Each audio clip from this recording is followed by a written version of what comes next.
இந்த வீடியோ எந்த loan app, bank அல்லது ஃபினான்ஷியல் சர்வீஸையும் ப்ரமோஷன் செய்யவில்லை. இது கல்வி மற்றும் பொது தகவல் நோக்கத்திற்காக மட்டும். கையில் 10 பைசா இல்லாமல் நம்ம யாருக்கிட்டேயோ போய் நின்று எனக்கு கொஞ்சம் காசு கொடு அப்படின்னு கஷ்டப்படுறதுக்கு நம்ம கஷ்டப்பட்டு உழைக்கலாம்.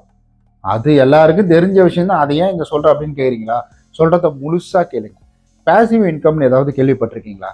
நான் சொல்கிறது இந்த ஆன்லைனில் வந்துட்டு நீங்கள் போயிட்டு ஆர்டர் டெலிவரி பண்ணுங்கள், ஸ்விக்கியில் போங்க, சொமேட்டோவில் போங்க, சிப்டோவில் போங்க, அதெல்லாம் நான் சொல்லலை. பேசிவ் இன்கம் அப்படின்றது வீட்டில் இருந்தபடியே நீங்கள் பணம் சம்பாதிக்க முடியும். அது உங்களுக்கு தெரியுமா? ஏன்னா நான் பேசிவ் இன்கம் அப்படின்ற ஒரு விஷயத்துக்குள்ளே போயிருக்கேன். என்னுடைய தேவைகளை இதன் மூலயமா ஒரு சில, அதாவது பெருசாக தீக்கலைனாலும் ஓரளவுக்கு அந்த தேவைகளை பூர்த்தி செஞ்சுக்கிட்டு வரேன். எனக்கு ஒரு வருமானம் சம்பளத்திலேருந்து வருதுன்னா எனக்கு ஃப்ரீ டைமில் நான் இந்த மாதிரி வீடியோ எடுத்து போடுறேன். இப்படி வீடியோ எடுத்து போடும்பொழுது எனக்கு ஒரு வருமானம் அப்படின்றது வருது. ஒரு 2 மாதத்துக்கு ஒருக்கோ இல்லை ஒரு 3 மாதத்துக்கு ஒருக்கோ ஒரு வருமானம் அப்படின்றது எனக்கு வருது. நீங்கள் அப்பா செம்ம காசு வரும் போல அப்படின்னு யோசிக்கக்கூடாது. இது எல்லாமே நான் சேர்த்து வச்ச காசு, நான் உழைச்ச காசு, நான் ஒவ்வொரு பணத்தையும் குருவி சேர்க்குற மாதிரி சேர்த்த காசில் தான் கார் அப்படின்றது வாங்கினது, எனக்கு பைக் அப்படின்றது வாங்கினது, அதெல்லாம் அடுத்த கட்டம். நான் முழுக்க யூடியூப் வருமானம் அப்படின்றது எவ்வளோ வியூஸ் போகுதுன்றது உங்களுக்கே தெரியும். பெருசாக வருமானம் அப்படின்றது அதில் கிடையாது. ஸோ அதில் வருமானம் அப்படின்றது ஒரு காமனான ஒரு சின்ன ஒரு வருமானம். ஒரு $100 சேரணும்.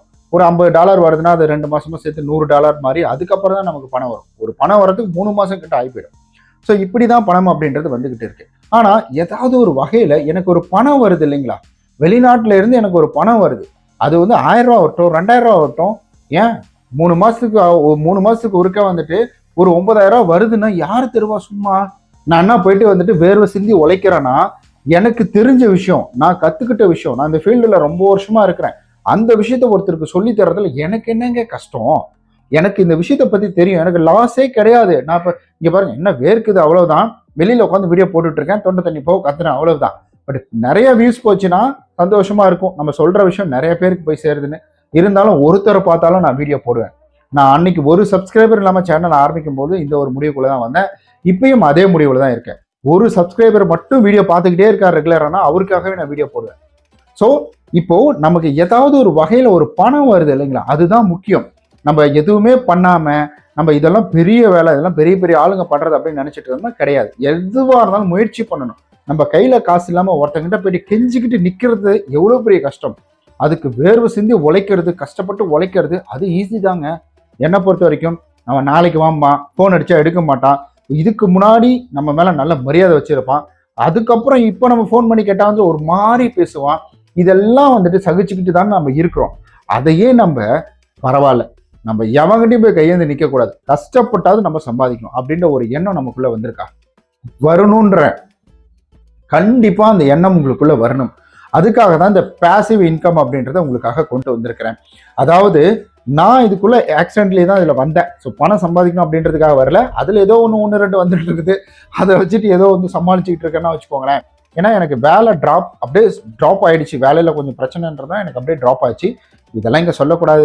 ஏன்னா அது நம்ம இதை பத்தி ஓப்பனா பேசுறதுனாலேயே எனக்கு கொஞ்ச நாளாவே சில பிரச்சனைகள் அப்படின்றது இருக்கு. அதை விட்டு தள்ளுங்க, அது என்னுடைய பிரச்சனை, நான் பாத்துக்கிறேன். இப்போ ஸோ இந்த மாதிரி இருக்குது. நான் சொல்றேன், நான் பெருசா கஷ்டப்படல. எனக்கு அங்க நல்ல வருமானம் இருக்குதுனால அதை வச்சு இது ஒரு பெரிய விஷயமா போகல. அதனால நார்மலா ஏதோ ஒரு 3 மாசத்துக்கு ஒன்று வருது, சரி ஓகே பேங்க் அக்கௌண்ட்ல டிப்ஸ் கொடுக்குறதுக்காச்சு அப்படின்ற மாதிரி இருந்துச்சு. அதுக்கப்புறம் எனக்கு அங்க ட்ராப் அவுட் ஆன உடனே இங்கே எனக்கு ஒன்று வருது அப்படின்றது. ஏன்னா உங்களுக்கு தெரியும், நான் 2-3 சேனல் வச்சுட்டு இருக்கேன் அப்படின்றது. எல்லாத்துலயுமே இதே சேம் கான்செப்ட் தான். ஸோ இந்த நாள் என்ன ஆகுதுன்னா, அங்க வர வருமானம் கட்டான ஏதோ 1-2 என்னுடைய அன்றாட தேவைகளை பூர்த்தி செஞ்சுக்கிறதுக்கு மிகப்பெரிய ஒரு உதவியா இருக்கு பேசிவ் இன்கம் அப்படின்றது. ஸோ யூடியூப்ல மட்டும் தான் சம்பாதிக்க முடியுமான்னு கேட்டீங்கன்னா கிடையாது. நீங்க இன்ஸ்டாகிராம்லையும் சம்பாதிக்கலாம். இன்ஸ்டாகிராம்ல ஒரு ரீல்ஸ் எடிட் பண்ணி போறதுக்கு எவ்வளவு நேரம் ஆக போகுது? எல்லாமே என்ன காசு கொடுத்து எடிட் பண்ணி போடுறாங்களா?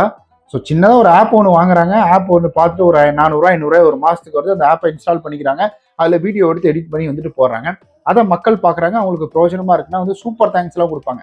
நீங்க கூட எனக்கு சூப்பர் தேங்க்ஸ் அப்படின்றது கொடுக்கலாம். அந்த வீடியோ கீழே இருக்கு, சூப்பர் தேங்க்ஸ்னு ஒரு கொடுக்குறதா தான் கொடுத்துக்குங்க.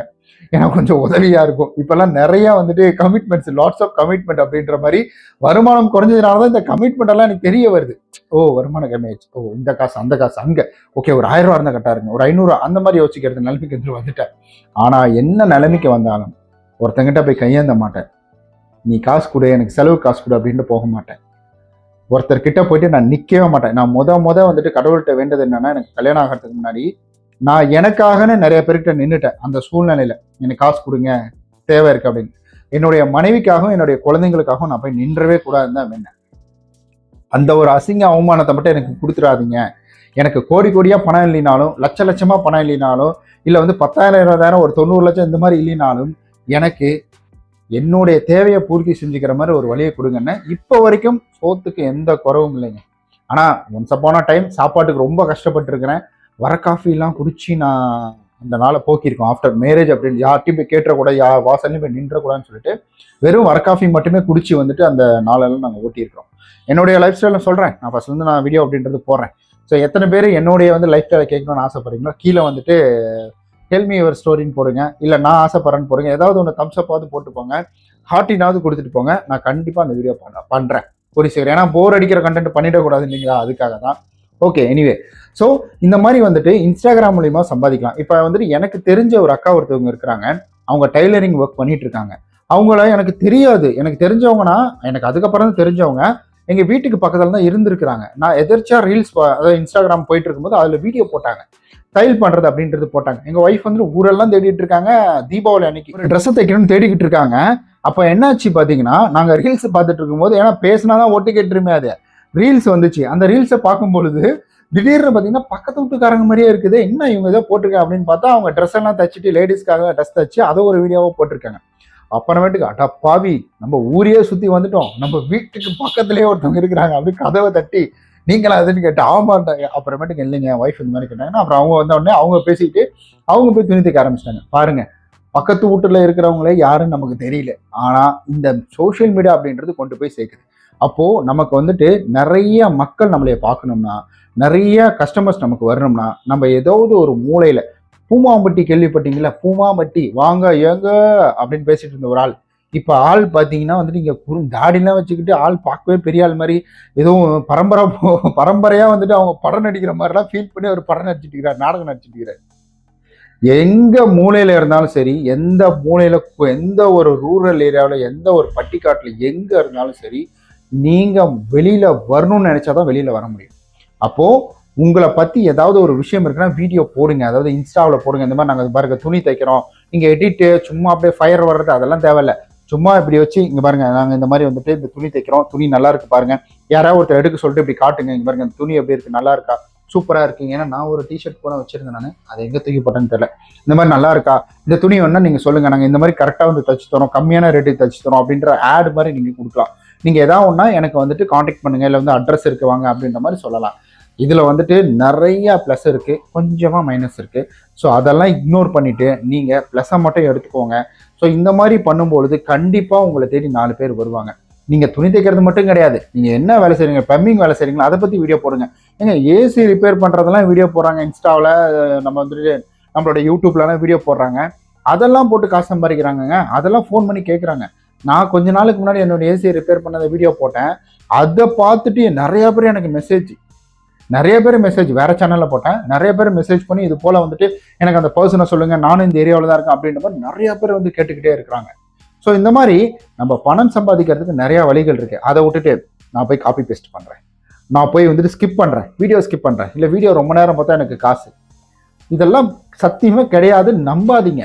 பணம் சம்பாதிக்கிறதுக்கு இது போன்ற வழிகள் இருக்கு. இல்லை எனக்கு இதெல்லாம் முடியாதுங்க, என்னெல்லாம் வீடியோலாம் போட்டுருக்கேன், என் மூஞ்சிலாம் பார்த்தோம் இதுவா இருக்கும் அப்படின்னா, நான் லாஸ்டா இந்த விஷயத்துக்கு தான் வருவேன். நீங்க உங்களுடைய வேலை செய்யற இடத்துல ஏதாவது பார்ட் டைம் வேலை இருக்குமான்னு பாருங்க, உங்க வேலை ரிலேட்டடா பாருங்க. நம்ம சம்பாதிக்கணும்னு நினைச்சா சின்ன ஒரு ஃபிளாஸ்க்ல, ஒரு லிட்டர் ஃபிளாஸ்க்ல வந்து டீயை போட்டு எடுத்துக்கிட்டு, ஒரு வந்துட்டு ஏதாவது பில்டிங் வேலை செய்யறாங்கன்னா அங்க கூட போயிட்டு நம்ம அந்த டீ ஊற்றி கொடுத்து சம்பாதிக்க முடியும். நம்ம சம்பாதிக்கணும்னு நினைச்சா மட்டும்தான். நம்ம சம்பாதிக்கவே கூடாதுன்னு நினைச்சிட்டோம்னா வச்சுங்க, தலைகள்னாலும் நம்மளால சம்பாதிக்க முடியாது. நான் போய் எப்படி டீ போட்டு நான் போனால் வாங்குவாங்களா, அங்கே ஆல்ரெடி பக்கத்துல டீ கடை இருக்குது, இங்க டீ கடை இருக்கு, எப்படி வாங்குவாங்க அப்படின்ற மாதிரி. இப்பவும் ஒருத்தர் கையில ஒரு பைய பிடிச்சிக்கிட்டு ஒரு டீக்கு வந்துட்டு கொண்டு போயிட்டே இருப்பாரு. அதாவது சைக்கிள்ல ஒருத்தர் போவாரு, கையில பிடிச்சி ஒருத்தர் ஒருத்தர் வருவார் எங்க ஏரியாவில்.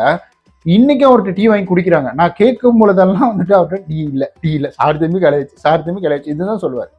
ஸோ இங்க நிறைய டிமாண்ட் இருக்கு, நீங்களே இவ்வளவுதானே சுருக்கிக்காதீங்க. எல்லாருக்கும் தேவைகள் இருக்கு. அதாவது ஒரு சேஞ்சுக்காகவாவது இவர்கிட்ட டீ வாங்கி குடிக்கலாம்னு குடிக்கிறவங்க இருப்பாங்க. ஸோ எனக்குலாம் டீ ரொம்ப பிடிக்கும். நான் ஊட்டி மாதிரி டீ எங்கே கிடைக்குன்னு சொல்லி ஊட்டிக்கு போகாம இங்கேயே தேடிக்கிட்டு இருக்கேன். ஏலகிரிக்கு போலான்னு ஒரு பிளான், அதுலயும் இடி விழுந்துருச்சு. அங்க போயாவது டீயை குடிக்கலாம், இல்ல வந்து ஏற்காடு போலாம், அங்க போயாவது டீயை குடிக்கலாம் அப்படின்ற மாதிரி நானும் போட்டு குழப்பிட்டு இருக்கேன். கிடைக்க மாட்டேங்குது. ஏன்னா ஃபினான்ஷியல் ஒரு ஸ்ட்ரகிள் பெருசா வந்துருச்சு. பைசா இருக்கு, பட் கடன் வாங்கக்கூடாது அப்படின்றதுனால நான் போகல. நான் ஓகே கைஸ், இதுதான் ஒரு இன்கம் வேணும் அப்படின்னா பாசிவ் இன்கம் அப்படின்றத கிரியேட் பண்ணிக்கோங்க. ஸோ வேற ஏதாவது ஐடியா இன்கம் பத்தி தேவைன்னா கீழே வந்துட்டு கமெண்ட் பண்ணுங்க. ஃபர்தரா நான் உங்களுக்கு மெசேஜ் அப்படின்றது வந்துட்டு பண்றேன். நம்ம நாளைக்கு இது போல சூப்பர் தேங்க்ஸ்ல ஒருவேளை உங்கள்கிட்ட காசு இருக்குன்னா சூப்பர் தேங்க்ஸ்ல தட்டி விட்டு போங்க. உங்களுக்கு பண்ணணும்னு விருப்பம் இருந்தா மட்டும்தான். அதுலயும் யூடியூப்கான பாதி பிடிச்சிருவான், ஒரு கமிஷனை பிடிச்சிட்டு தான் கொடுப்பான். தேவைன்னா அதை யூஸ் பண்ணிக்கோங்க, கொடுங்க. ஓகே கைஸ், அதாவது நான் பண்ற வீடியோ நல்லா இருக்கு பிடிச்சிருக்குன்னா மட்டும்தான். ஓகே கைஸ், நம்ம வந்துட்டு நாளைக்கு வேற ஒரு பயனுள்ள வீடியோவில் சந்திக்கலாம். அதுவரை உங்களிடம் விடைபெறுவது உங்கள் விஸ்வநாதன். பாய்.